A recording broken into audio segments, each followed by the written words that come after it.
How to block a YouTube channel.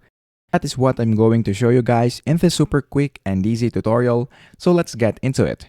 So the first thing that we need to do is to open our YouTube right here, and then once we do that, the next thing that we need to do is to open another tab right here, and then what we want to do is to type BlackTube extension, and then click enter.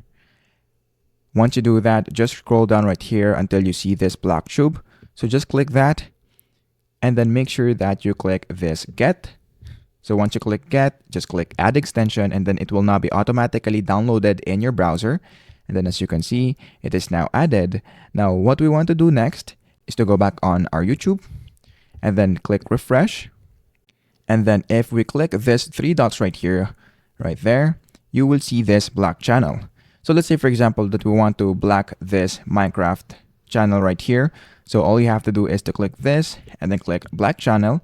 And then as you can see, it is now blocked. And if we search it on this part, and if we click check, we won't now be able to see the Minecraft YouTube channel that we have just blocked.